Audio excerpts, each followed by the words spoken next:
नमस्कार, बहुत स्वागत है आपका न्यूज़ 18 के डिजिटल प्लेटफॉर्म पर। मैं हूं प्रशांत कटारे और बात बिहार के भरत तिवारी एनकाउंटर की, जिस पर अपनों के ही घेरे में आ गए हैं बिहार सीएम सम्राट चौधरी। दरअसल भरत तिवारी एनकाउंटर केस में सीएम सम्राट चौधरी अपने ही गठबंधन में घिरते नजर आ रहे हैं। बीजेपी और जेडीयू दोनों ही पार्टियों के कद्दावर नेता उनके साथ खड़े नहीं दिखाई दे रहे। कहते हैं कि राजनीति में बहुत कुछ परिस्थितियों पर निर्भर करता है।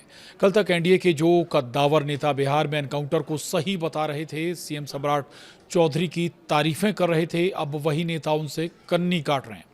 भरत तिवारी एनकाउंटर ने सीएम सम्राट चौधरी के लिए अपनी ही पार्टी में मुश्किलें खड़ी कर दी हैं। सारे नेता अब एक स्वर में इस एनकाउंटर को गलत बता रहे हैं। बीजेपी नेता अश्विनी चौबे ने ही इस पर तीखा बयान दिया है। पूर्व केंद्रीय मंत्री अश्विनी कुमार चौबे ने भरत भूषण तिवारी एनकाउंटर विवाद पर तल्ख टिप्पणी करते हुए घटना की उच्च स्तरीय और निष्पक्ष जांच की मांग की। उन्होंने इसे अत्यंत दुर्भाग्यपूर्ण, दर्दनाक और हृदय विदारक बताते हुए कहा कि भरत भूषण तिवारी एक निर्दोष व्यक्ति थे, जिन्होंने अपना जीवन गरीबों, अति पिछड़े वर्गों, अनुसूचित जातियों और भू विस्थापितों और बाढ़ पीड़ितों के अधिकारों की लड़ाई में समर्पित कर दिया था। वहीं पूर्व केंद्रीय मंत्री चौबे ने यह भी कहा कि भरत भूषण तिवारी पर कभी कोई गंभीर आपराधिक मामला दर्ज नहीं हुआ था। उन्होंने दावा किया कि तिवारी समाज के कमजोर वर्गों की आवाज उठाते थे और इसी संघर्ष के दौरान उन्हें अपनी जान गंवानी पड़ी। चौबे ने कहा कि भरत तिवारी गरीबों के हक की लड़ाई लड़ रहे थे। बाढ़ पीड़ितों, भूमिहीनों और वंचित वर्गों के लिए संघर्ष करते करते उन्होंने अपनी जान दे दी। अश्विनी चौबे यही नहीं रुके, उन्होंने आरोप लगाया कि पुलिस का व्यवहार ऐसा था मानो तिवारी कोई बड़ा अपराधी, नक्सली, उग्रवादी या डकैत हो। उन्होंने कहा कि तिवारी के घर बार बार पुलिस बल भेजा जाता था, जिससे उन पर और उनके परिवार पर मानसिक दबाव बढ़ रहा था। उनके पिता पुलिस विभाग में हवलदार रहे थे और सम्मानपूर्वक सेवानिवृत्त हुए थे। इसके बावजूद जिस तरह पुलिस का काफिला उनके घर पहुंचता था, उससे परिवार परेशान और विचलित हो जाता था।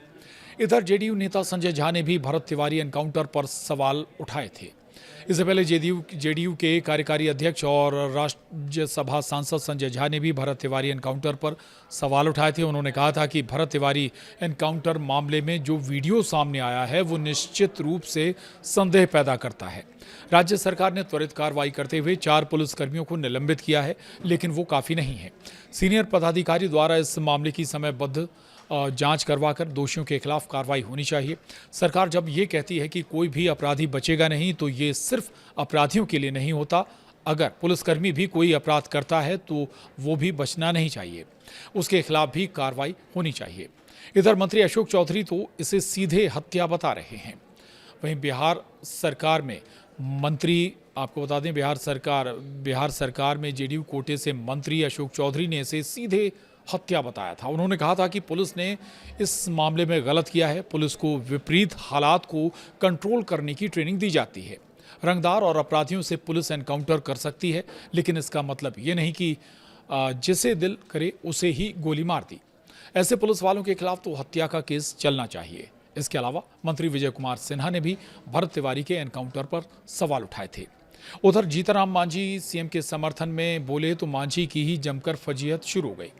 केंद्रीय मंत्री जीतनराम मांझी ने भरत तिवारी के एनकाउंटर के बाद सम्राट चौधरी के समर्थन में ऐसी बात कह दी कि उल्टे उन्हीं की फजीहत हो गई।